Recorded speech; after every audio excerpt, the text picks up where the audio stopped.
அனைவருக்கும் வணக்கம். நாம் இப்போ எப்படி மைசூர்பா செய்யலான்னு பார்க்குறோம். அதில் கடலைமா கடையில் வாங்கிட்டு வந்தீங்க அப்படின்னா பூச்சி எல்லாம் இருக்கும், கட்டி இருக்கும். அதை நம்ம சளிச்சிட்றோம். இப்போ நாம் 1/4 கிலோ கடலை மாவை சளிச்சு ஒரு குண்டாவில் போட்டு வச்சிட்டோம். இப்போ நாம் அடுப்பு பற்ற வச்சு 1 டம்ளர் தண்ணி ஊற்றி சர்க்கரை போட்டு பாக்காய்ச்ச போகிறோம்.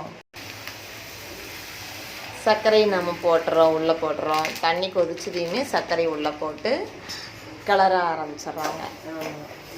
நல்லா கிளறணும்.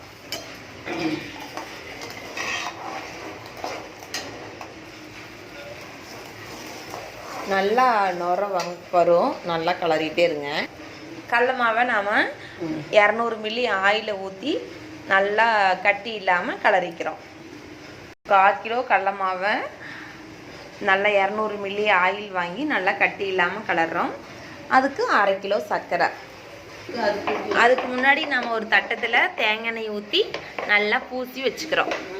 அது எதுக்கு அப்படின்னா நம்ம ஊற்றுற மைசூர்பா வந்து ஒட்டாமல் வரும். தேங்காய் எண்ணெயை நல்லா பரப்பி வச்சுருங்க. எந்த இடமும் படாமல் இருக்கக்கூடாது. எல்லா இடத்துலையும் நல்லா தெளிவாக படணும். அதான் பாவு வந்து நல்லா நுர கட்டுது. இதை வந்து தண்ணிக்குள்ளே போட்டு பார்த்தீங்கன்னா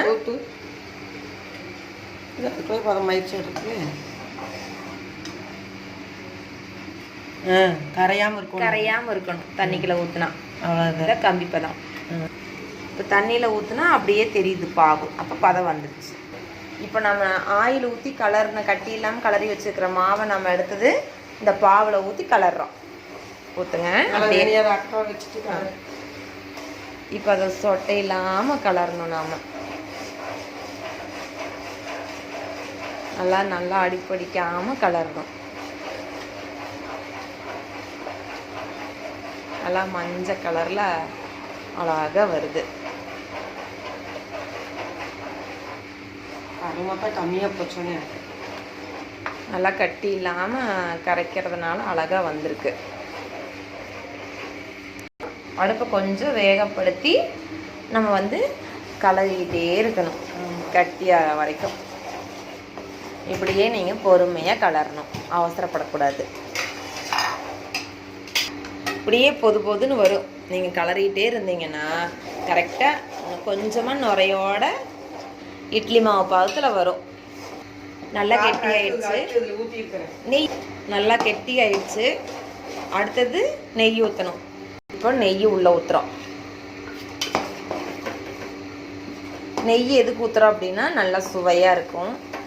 நல்லா பஞ்சு மாதிரி மைசூர்பா கடிக்கிறதுக்கு ரொம்ப சுவையாக இருக்கும், சாஃப்டாக இருக்கும். இப்போ நாம் தட்டில் எடுத்து ஊற்றிடுறோம். தட்டு எடுத்து ஊற்றிடுறோம். அடுத்தது நாம் கத்தி எடுத்து கட் பண்ணால் மைசூர்பா ரெடி. சுவையான மைசூர்பா ரெடி. கொஞ்சம் ஆறுன பின்னாடி கட் பண்ணால் சுவையான மைசூர்பா ரெடி.